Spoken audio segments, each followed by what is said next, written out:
everybody. Welcome to another edition of Packers Unscripted from Packers.com. I am Mike Spofford, joined by my trusted colleague, Weston Hodkowitz. We're coming to you here from our studios at Lambeau Field. And Wes, as we are taping this, it is Thursday afternoon.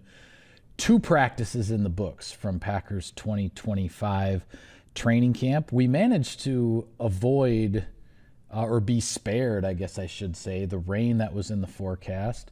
And the first 2 days were not overly uncomfortable. There were some clouds and a little bit of breeze, and so I'm hoping that continues over the next month, but now I probably just jinxed it.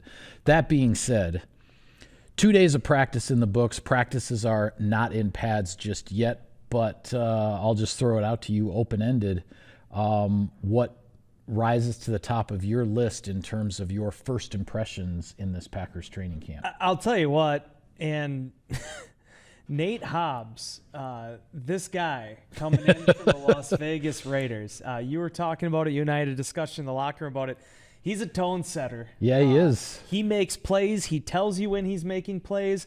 But the part that I thought has been most interesting about watching him, and this goes back to OTAs and minicamp, it isn't just these 2 practices.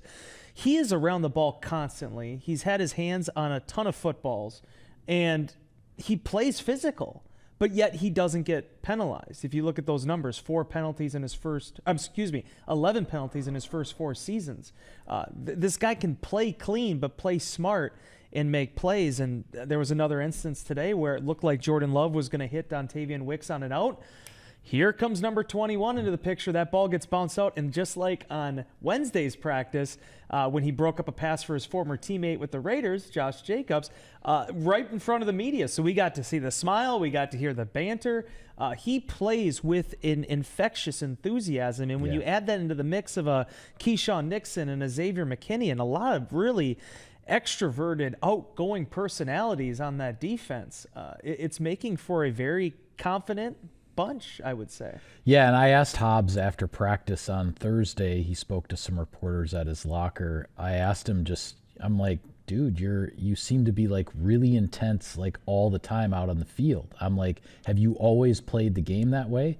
And he was just like, yeah, he says, because you got to love this game to play it. Yeah. I mean, that was really, it's a simple answer, but yet it says so much about his personality and how excited he is to be here, to be a part of this defense. And we've seen already with the defensive backs, the whole idea of playing mix and match and using versatility and whatnot is, it's not just lip service, because we've seen Hobbs in the slot. Mm-hmm. We've seen him outside.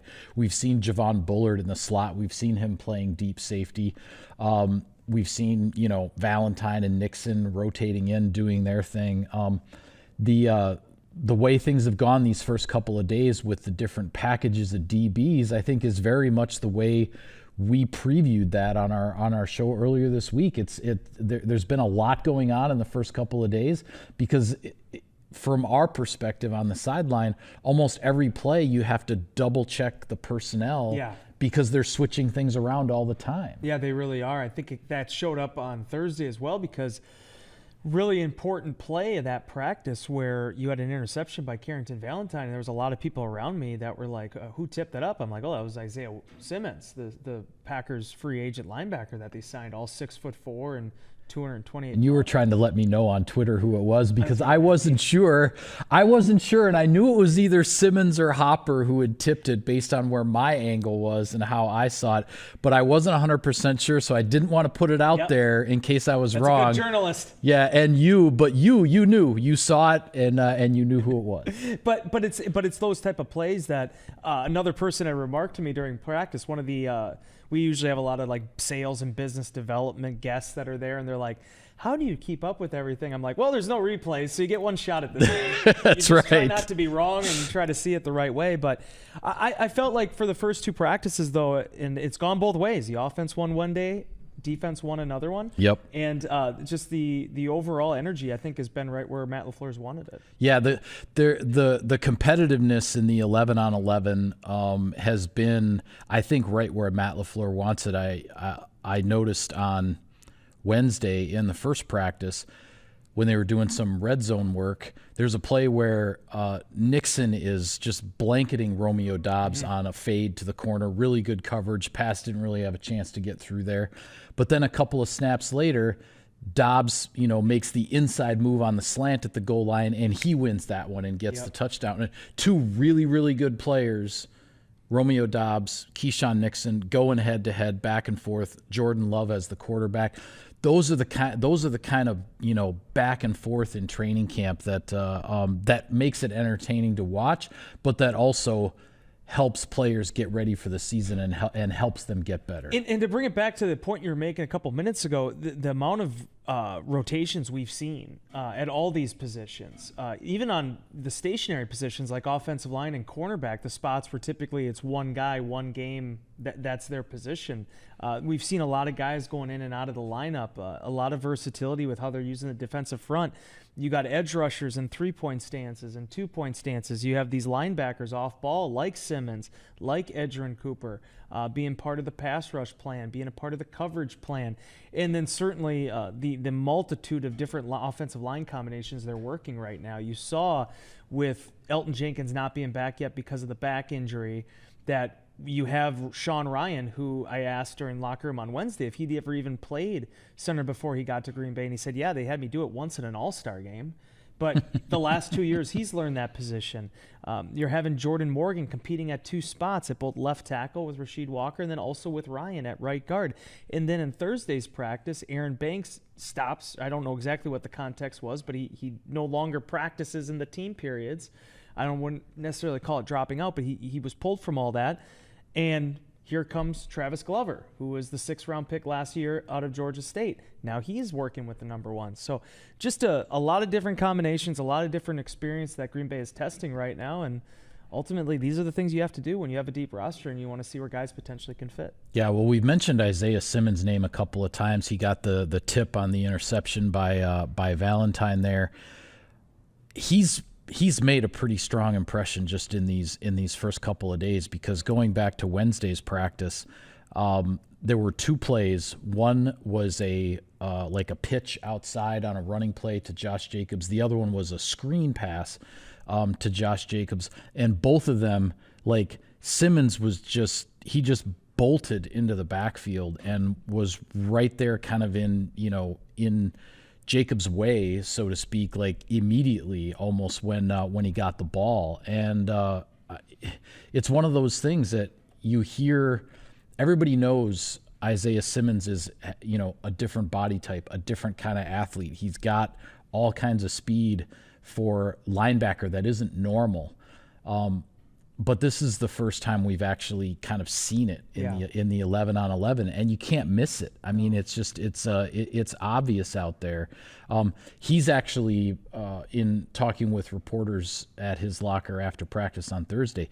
He's looking forward to getting into the pads, because I think he feels that his speed becomes even more of an advantage in pads, because he doesn't necessarily slow down as much as some other guys do once the pads go on. So there's a lot to watch here. I don't know exactly what role Isaiah Simmons is going to end up with in this Packers defense, but man, is this an intriguing addition to what already is a pretty robust group at linebacker. Yeah, and as first impressions go with both him and then also Mecole Hardman has got kind of these guys that were sort of the late signees at positions where there's a lot of depth. They've found ways to make themselves and their presence felt. Yeah. I feel like not only in these two practices, but again in the off-season program. And I'll tell you what, Mike, I'm not a scout, and I will be the first to admit statistics do not tell you everything. Right. But I've had the darndest time trying to figure out Isaiah Simmons' career and up until he got to this point, because if you look at what he did in Arizona those first 2.5 years, he had a ton of tackles, he had a ton of interceptions, he had a ton of sacks. I mean, the guy was affecting the game based on how the stat sheet looks alone. And Arizona, in that post-Cliff Kingsbury era, did not have a role for him. He ends up getting traded to the Giants.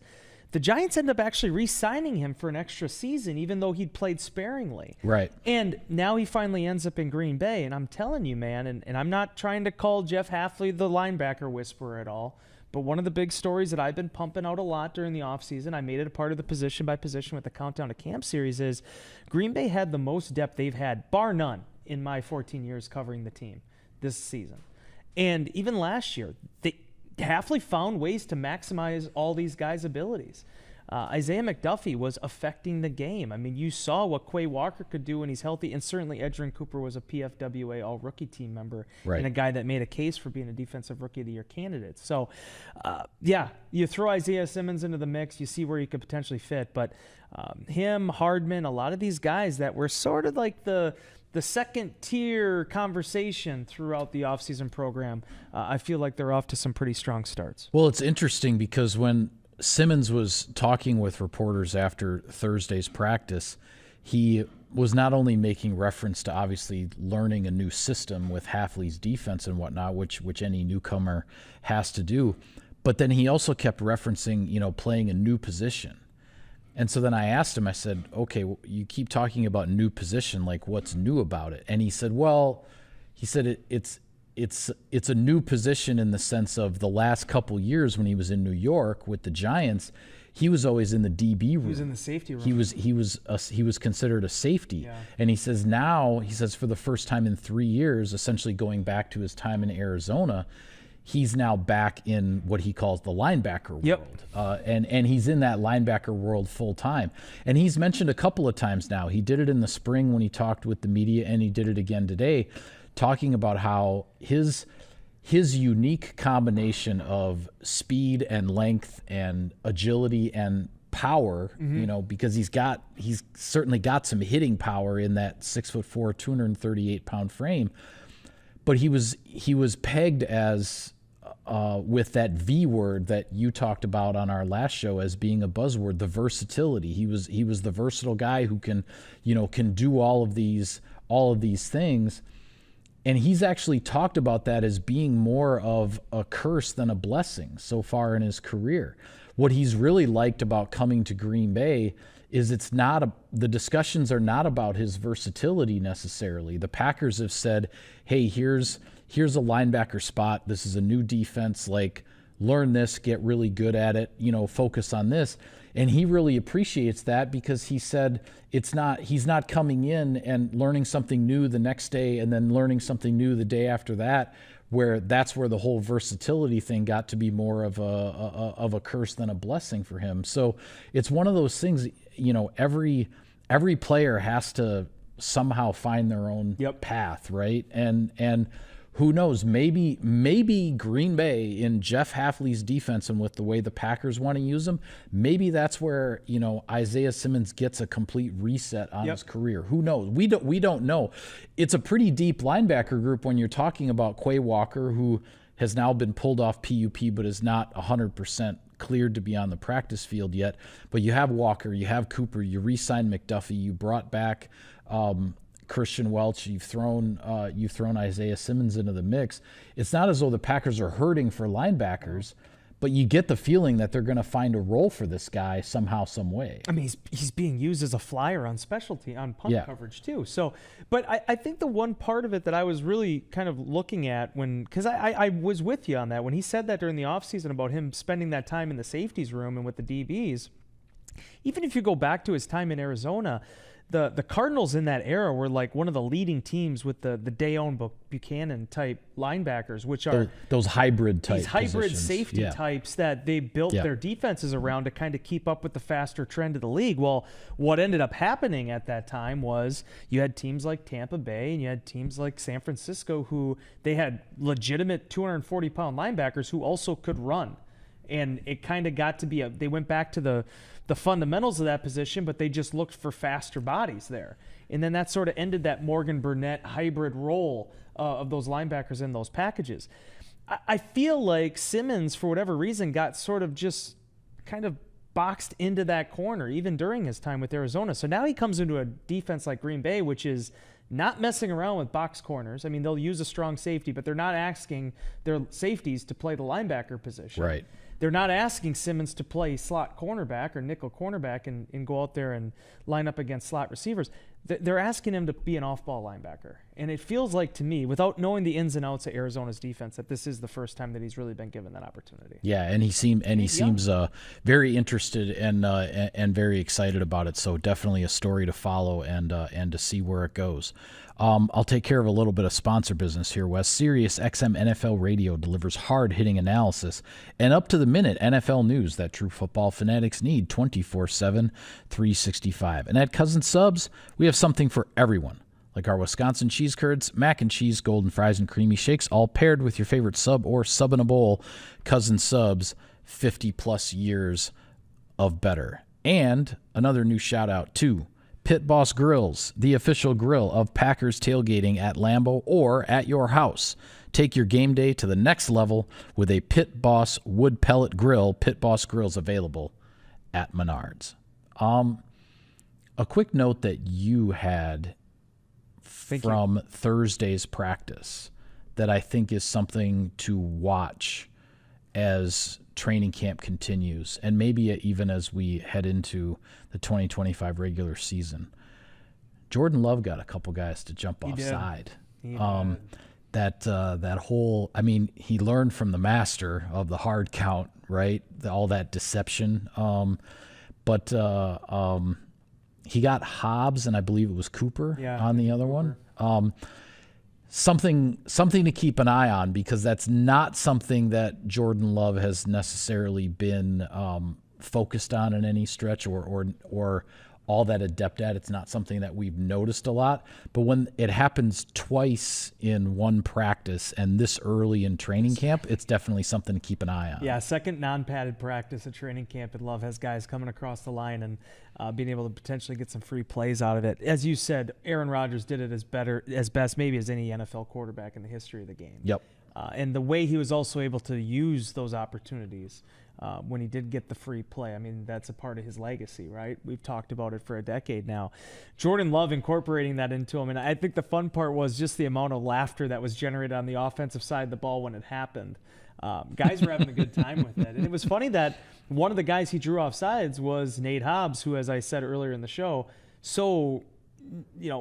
11 penalties in 4 years, just so irregular for him to be in that type of situation. But he did say, he was like, I'm going to come back and make it up to you. He did that, went from 3rd and 7 to 3rd and 2, and then he broke up the pass for Wicks on that very next play. Right. So the tit for tat there with the offense and defense, it goes without saying. But I think 26-year-old quarterback, a maturing leader, I think this all comes around with it, but it also does show his mastery for the game. I don't know if you obviously wrote the piece, but did you get a chance to watch the NFL Network Top 100 video on Jordan when they actually I did. Yeah, I did glance through it. Watching some of the NFL Films footage of him on the sideline and the way he carries himself, I mean, what I've always loved about Jordan since day one, I think he's come out more of his shell as a person and as just a guy in the locker room, but the cool, calm demeanor, man, that is just, you either have that or you don't, and that man was born with it. Like, just seeing the way he acts on the sideline, and it's not cockiness, it's not like some type of weird bravado or swagger, but it is like literally just a guy being incredibly comfortable in his skin. Yeah. In every situation, even when the pressure is at its highest. Yeah, there's a self-assuredness to his demeanor and his actions that it's not something that can be taught or coached. Either you've got it or you don't. And you see it on the practice field now. Mm-hmm. When they're going through the no-huddle periods and when they're just calling stuff at the line of scrimmage, there's no wasted amount of time out of, anxiety or worry or the emotions or anything like that. It feels like time moves in slow motion when Jordan Love is at the controls. And I feel like that was one of the things that Matt LaFleur and these guys knew when they were making that transition. They were going to be able to count back on that. So adding that into his repertoire, making that a part of his game now, obviously it makes practices always fun when you get a guy jumping off sides like that. Yeah, for sure. Well, anything else from these first couple of practices that you think was worth commenting on at this point before we call it a day. Well, first I gotta apologize to all the women in the 49 to 64 demographic. They don't get to see this hair today. It got a little sweaty outside at practice. I apologize.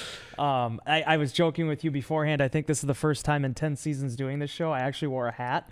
But that's what happens when you shoot in the afternoon. Yeah, I've worn a hat a few times just out of necessity when we've had to shoot a show after practice, because I need to wear a hat at practice to kind of keep the sun off and try to protect the nose and the forehead from the burns a little bit. But yeah. I wish I could isolate for you one specific moment, but like there's like 8 things. I mean, you have Nathaniel Hackett's back on the coaching staff in a consultant way, but you know, Matt LaFleur's been doing this now where he's brought in these veteran assistants, some of whom have had experience in Green Bay before. Luke Getsy last year. I think back to Tim Lester when he came in for that one season as a senior assistant. Now as the offensive coordinator for Iowa. Robert Saleh, a close friend of LaFleur, came in to assist the offense during the latter half of last season. Now Nathaniel Hackett's back in an advisor type role, sort of the guy that was the face of the Gold Zone offense, you know, during those high mark years in 2020. The Gold Zone.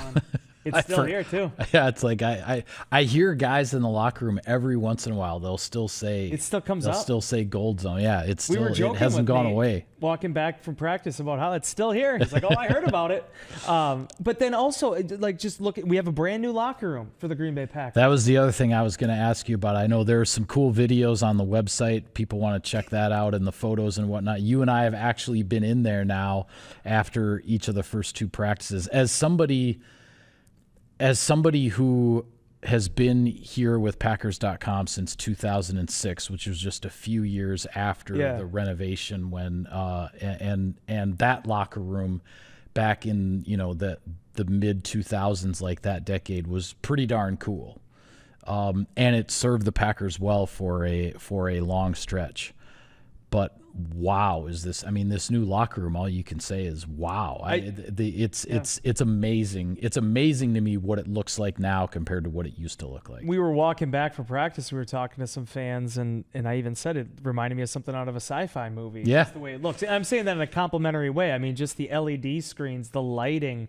They have drying units and mechanisms both for the helmets and the shoulder pads. I mean, it's just the amount of technology that's gone into it and the thought that's gone into it. The guys' headshots are up there. Their names are up there.